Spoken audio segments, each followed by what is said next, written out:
Okay, this is Jaguar Dreaming's second instalment.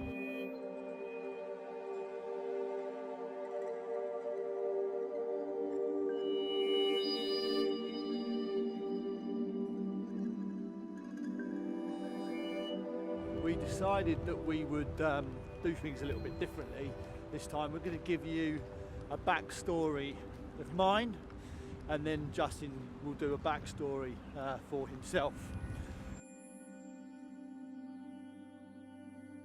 I think we wanted to do that really because it gives us a little bit of an opportunity to speak on our own, speak openly, and concentrate on what what we wanted to say.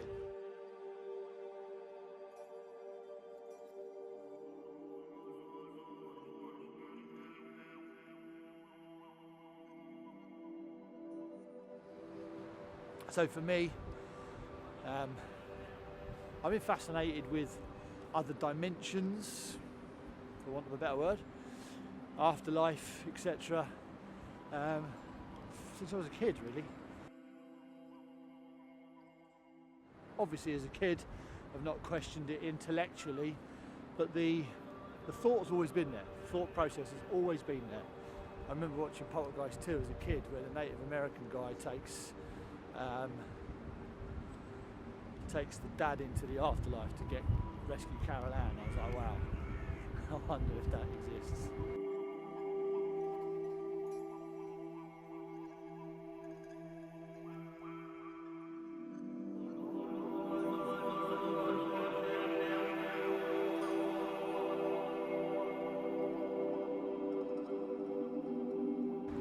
My parents were quite into the occult, as I explained in our first video. And my dad especially, real deep thinker. So we had those questions, or I had those questions thrown at me from a young age. We did Ouija boards as kids, as I explained again in our first video. And they work.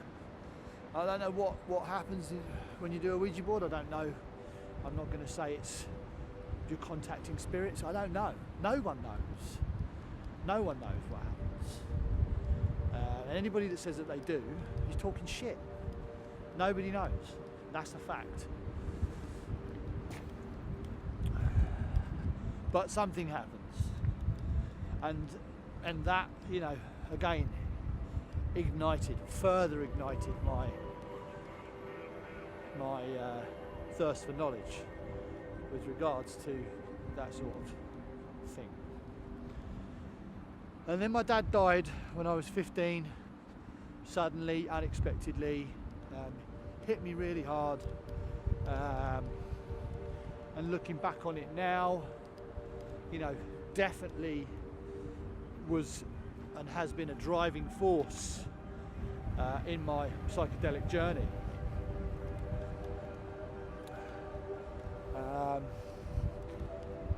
Never did any Ouija boards, never tried to contact him.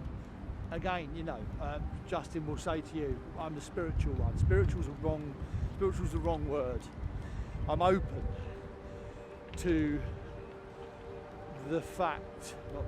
I'm open to the possibility that there are levels of consciousness outside of our materialistic, physical, waking consciousness. I'm open to that. I've had experiences with Ouija boards. We've done the psychedelics. You get used to these kind of things and the possibilities of them, because the experiences that you have on a blowout psychedelic like DMT, you can't think of it any other way. What happens in that experience is profound, familiar, real, more real than real, as you've probably heard that phrase coined a million times. More real than real. What happens in that experience is fucking unbelievable. You do, or I do, and millions of other people do, come into contact with intelligences They are there, they greet you, they know you. They know you, it feels like, more than you know yourself. Now, whether or not they are you, whether or not that is part of you, whether or not you're coming into contact with your subconscious, whether or not somehow your subconscious is independent of your waking consciousness, whether or not you are some sort of vehicle, your physical body is a vehicle that is driven by something else, whether or not we're in a simulation, I don't know. I don't profess to know, but I know that something happens, and whatever that is that happens shakes you to your absolute core. So, going back to the original story, I came into contact, or I heard whisperings of a substance that puts you into another dimension, that puts you in contact with discarnate intelligence. And I'm like, wow, that's it, I've got to do it, I've got to find it, I've got to experiment with it, I've got to see whether or not it's bullshit or whether or not it's true. So I had a contact after a couple of years of doing research, found a contact, got the substance, experimented with it, completely fucked up the method of ingestion till right at the last bit we had left, and then got a proper hit, and not a proper hit, not a blowout breakthrough hit, but enough to see the world disintegrate into shards of pixelated energy, this physical veil vanish for a split second. And that then put me on another course of maybe another 2 years or so of perfecting methods to produce our own experiences, if you catch my drift. We did perfect it, and through trial and error we did perfect a delivery, and my God, we got it down, and we've been in many times, and every time I shit my pants. I'm not gonna lie, I shit my pants going into that experience, because you know what's coming, and you know that you have no control over it, that it will take you, or you will take yourself wherever you need to go to see whatever it is that at that point you need to see.